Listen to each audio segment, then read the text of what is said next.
मनोज और रमन मित्र हैं। वे एक साथ खेलते हैं। उनके माता पिता भी उनसे खुश रहते हैं। मनोज अपने मित्रों की सदा मदद करता है। बच्चों, क्या आपने ध्यान से सुना कि इन सभी वाक्यों में मनोज और रमन का नाम बार बार ना लेकर उनकी जगह पे वे, उनके, उनसे, अपने इस तरह के शब्दों का प्रयोग करके वाक्यों को सुंदर बनाया है। इस तरह के बहुत सारे शब्द हैं, जैसे यह, कुछ, तुम्हें, उन्होंने, उसने, उसे, ये, वे, हमारा, मैंने, तुम, हम, मैं, वह इत्यादि। इन सारे शब्दों को संज्ञा की जगह पर प्रयोग किया जाता है। संज्ञा किसे कहते हैं? व्यक्ति, स्थान, वस्तु और जानवरों के नामों को संज्ञा कहा जाता है।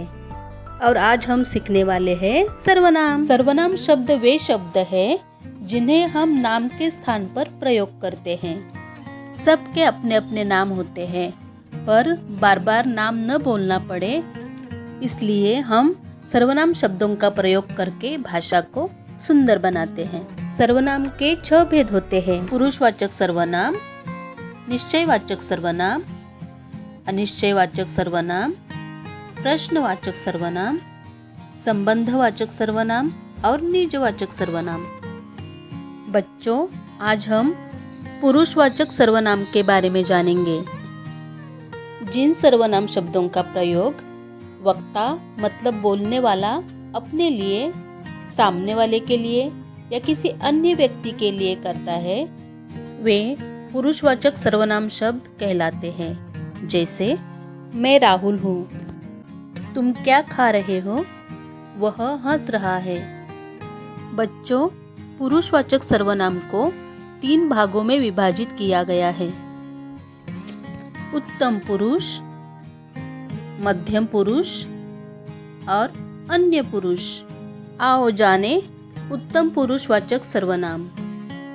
जिन सर्वनाम शब्दों का प्रयोग बोलने वाला खुद के लिए करता है, उन सर्वनाम शब्दों को उत्तम पुरुषवाचक सर्वनाम कहते हैं। उदाहरण, मैं कल बाजार गया था। हमारी पाठशाला में बहुत छात्र हैं। हमने प्रतियोगिता जीत ली। मुझे वोट दीजिए। इन सभी वाक्यों में प्रयोग किए गए सर्वनाम शब्द खुद के बारे में बताने के लिए बोले गए हैं, इसलिए ये उत्तम पुरुषवाचक सर्वनाम के शब्द हैं। मध्यम पुरुषवाचक सर्वनाम। जिन सर्वनाम शब्दों का प्रयोग सुनने वाले के लिए किया जाता है, उन शब्दों को मध्यम पुरुषवाचक सर्वनाम कहा जाता है। बच्चों, सुनने वाले के लिए कौन कौन से सर्वनाम शब्दों का प्रयोग किया जाता है? तुम, तुमने, आप, इस तरह के। उदाहरण, तुम्हें कितने आम चाहिए? तुम्हारी बुक कहाँ है? तुम कहाँ गए थे? आप अंदर आइए। समझ में आया ना बच्चों?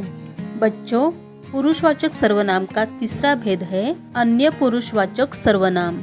बोलने वाला और सुनने वाला किसी तीसरे के बारे में बात करते वक्त जिन सर्वनाम शब्दों का प्रयोग करते हैं, उन सर्वनाम शब्दों को अन्य पुरुषवाचक सर्वनाम कहा जाता है। इसके उदाहरण देखो। वह गिर गया, उसे किताब चाहिए। वे कब आएंगे? उसने मुझे उपहार दिया। बच्चों, वाक्यों में आए सभी सर्वनाम शब्द अन्य व्यक्ति के लिए बोले गए हैं, इसलिए ये सभी अन्य पुरुषवाचक सर्वनाम के शब्द हैं। तो बच्चों, आज हमने क्या जाना? सर्वनाम।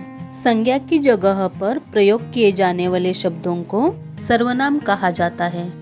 सर्वनाम के 6 भेद होते हैं और आज हमने पुरुषवाचक सर्वनाम और उसके 3 भेदों के बारे में जाना। उत्तम पुरुष, मध्यम पुरुष और अन्य पुरुष। आपको समझ में आया ना बच्चों? हमें जानना है कि आपको कितना समझ में आया। आपको दी गई वर्कशीट सॉल्व करनी है और उसका फोटो हमें इसी व्हाट्सएप ग्रुप पर शेयर करना है। ऑल द बेस्ट बच्चों, बाय।